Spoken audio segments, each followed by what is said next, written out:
പഴയ കാമുകൻ കൊല്ലപ്പെട്ട മാളികയിലേക്ക് അവൾ ഒറ്റയ്ക്കാണ് പുറപ്പെട്ടത്. ചില യാത്രകൾ ഒറ്റയ്ക്ക് പുറപ്പെടേണ്ടവയാണല്ലോ. പ്രധാന റോഡിൽ നിന്നും ചിതൽപുറ്റുകൾ പൊന്തി നിൽക്കുന്ന എസ്റ്റേറ്റിനുള്ളിലേക്ക് തിരിയുമ്പോൾ തന്നെ പകൽ മരിച്ചു കഴിഞ്ഞിരുന്നു. രാവണൻ കോട്ടയുടെ ഇടനാഴി പോലെ വളഞ്ഞു പുളഞ്ഞു നീളുന്ന മൺവഴിയുടെ അറ്റത്ത് മലമുകളിൽ ആ മാളിക മഞ്ഞക്കണ്ണുകളുള്ള ഹിംസ്രമൃഗത്തെപ്പോലെ ഇരുട്ടിൽ പതുങ്ങുന്നത് അവൾ അകലെ വച്ചേ കണ്ടു. കഴുത്തറക്കപ്പെട്ട സന്ധ്യയുടെ കട്ടപിടിച്ച രക്തത്തിൻ്റെ കറുത്ത പശയിൽ ഇരുവശത്തുമുള്ള മരങ്ങളും പൊന്തപ്പടർപ്പുകളും ഒട്ടിപ്പിടിച്ചു നിന്നു. ഇടയ്ക്ക് പൊന്തയ്ക്കുള്ളിൽ നിന്ന് ഒരു കുതിക്കൽ ശബ്ദം ഉയർന്നു. ഇടയ്ക്ക് ആക്രോശം പോലെ ഒരു നിലവിളിയുമായി വലിയ തലയുള്ളൊരു പക്ഷി കുറുകെ പറന്നു. എവിടെയോ ഒരു നായ പ്രാണവെപ്രാളത്തോടെ കുരച്ചു. കമാനങ്ങളുള്ള പോർട്ടിക്കോവിൽ തന്നെ മാളികയുടെ പുതിയ ഉടമ ഏർപ്പാടാക്കിയ നോട്ടക്കാരനും ഭാര്യയും കാത്തിരിപ്പുണ്ടായിരുന്നു. അവൾ തനിച്ചേയുള്ളൂ എന്ന് കണ്ട് അവർ പരിഭ്രാന്തരായി. വന്ന ടാക്സികൾ തന്നെ അവളെ തിരിച്ചയക്കാൻ അവർ കഴിയുന്നത്ര ശ്രമിച്ചു. അത് കൊലപാതകം നടന്ന വീടാണെന്നും ആരും അവിടെ തനിച്ച് അന്തിയുറങ്ങാറില്ലെന്നും അങ്ങനെ ഉറങ്ങിയ 3 പേർ മരിച്ചുപോയെന്നും അവർ വിരട്ടി. അവളെ അത് സ്പർശിച്ചില്ല. അല്ലെങ്കിലും ആ ബന്ധം പിരിഞ്ഞതിനു ശേഷം അവൾ ഒരു സ്ഫടിക പേടകത്തിൽ അടക്കം ചെയ്യപ്പെട്ട അവസ്ഥയിലായിരുന്നു. ആളുകൾ അവളെ കണ്ടു, അവൾ അവരെയും. പക്ഷേ ആർക്കും ഒന്നിനും അവളെ സ്പർശിക്കാൻ സാധിച്ചില്ല. പേടകത്തിനുള്ളിൽ അവൾ നിതാന്തമായി ശ്വാസം മുട്ടി ഞെളിപിരി കൊണ്ടു. അത് തകർക്കാനാണ് അവൾ മാളിക തേടിയെത്തിയത്. അതുകൊണ്ട് കാമുകൻ ഒടുവിലുറങ്ങിയ മുറി തന്നെ അവൾ ഉറങ്ങാൻ തിരഞ്ഞെടുത്തു.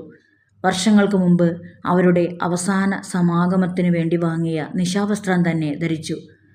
മാർബിൾ തൂണുകളും വലിയ കമാനങ്ങളുമുള്ള സ്വീകരണ മുറിയിൽ ആരംഭിച്ച് തീൻമുറിയെ ചുറ്റുന്ന ആകൃതിയിലുള്ള ഗോവണിയിലൂടെ അടുക്കള വശത്ത് അവസാനിക്കുന്ന പടിക്കെട്ടിൻ്റെ വശത്തായിരുന്നു നിലവറയിലേക്കുള്ള പടികൾ. ഭക്ഷണത്തിന് ശേഷം സ്വീകരണ മുറിയുടെ ചുവരിന്മേൽ പ്രദർശിപ്പിക്കപ്പെട്ട പേടമാൻ തലകൾ കണ്ടുനിൽക്കെ നോട്ടക്കാരൻ്റെ ഭാര്യ അടുത്തെത്തി. നെറ്റിയിൽ മാരിയമ്മൻ കോവിലിലെ കുങ്കുമം പൂശുകയും കയ്യിൽ ജപിച്ച് ചരട് കെട്ടിക്കൊടുക്കുകയും ചെയ്തപ്പോൾ അവൾ ഒന്ന് പിടഞ്ഞു. ആദ്യ സമാഗമത്തിനു മുമ്പ് പഴയ കാമുകനും അവളുടെ നെറ്റിയിൽ കുങ്കുമം ചാർത്തിയിരുന്നു. നോട്ടക്കാരനും ഭാര്യയും പുറത്തെ കാവൽപ്പുരയിലേക്ക് പോയപ്പോൾ മാളികയ്ക്കുള്ളിൽ അവൾ തനിച്ചായി. കയ്യിൽ കെട്ടിയിരുന്ന ചരട് അവൾ അഴിച്ചു. നെറ്റിയിൽ അണിയിച്ച കുങ്കുമം മായ്ച്ചു. എന്നിട്ട് കാമുകൻ്റെ പ്രേതത്തെ സങ്കല്പിച്ചുണർത്താൻ ശ്രമിച്ചു. അവളെ സംബന്ധിച്ച് രതിയും ഭയവും ഒന്നുപോലെയായിരുന്നു. സങ്കല്പിച്ച് വളർത്തിയെടുക്കാതെ അത് രണ്ടും അവൾ അനുഭവപ്പെട്ടിരുന്നില്ല. അവൾ ഉറങ്ങിക്കഴിഞ്ഞാണ് പ്രേതം വന്നത്. ഒരു നായ ഊരിയിട്ട് അവളെ ഉണർത്തി. തുടർന്ന് ഒന്നിനു പിറകെ ഒന്നായി 1000 നായ്ക്കൾ ഊരിയിട്ടു. എല്ലായിടത്തും ഇരുട്ടായിരുന്നു. താഴത്തെ നിലയിൽ എവിടെയോ ഒരു നിലവിളി മുഴങ്ങി. പിന്നെ പേടിപ്പെടുത്തുന്ന നിശബ്ദത നിറഞ്ഞു. അവൾ എഴുന്നേറ്റ് ബാൽക്കണിയിലേക്കുള്ള വാതിൽ തുറന്നു. അഴികളില്ലാത്ത വലിയ ജനാലകൾ മലർക്ക തുറന്നിരുന്നു. അവിടെ നിന്ന് ഇടനാഴിയിലേക്കുള്ള വാതിലും തുറന്നു കിടന്നു. ആരൊക്കെയോ ഓടുന്നതും കിതയ്ക്കുന്നതുമായ ശബ്ദങ്ങൾ കേട്ടു. അപ്പോൾ ഇടനാഴിയുടെ അറ്റത്ത് അയാൾ പ്രത്യക്ഷനായി. അവൾ ഒന്ന് ഞെട്ടി. ആരാത് എന്ന് ചോദിച്ചപ്പോൾ നിഴൽ മറഞ്ഞു. ഏതോ കള്ളനെന്ന് തെറ്റിദ്ധരിച്ച് അവൾ മുറിയിൽ കയറി വാതിലടച്ചു. മൊബൈൽ ഫോൺ കയ്യിലെടുത്ത് അല്പമെങ്കിലും റേഞ്ച് ഉണ്ടോ എന്ന് പരിശോധിച്ചു. അഥവാ കള്ളൻ അകത്ത് കയറിയാൽ എന്താണ് ചെയ്യേണ്ടത് എന്ന് ചിന്തിച്ചു.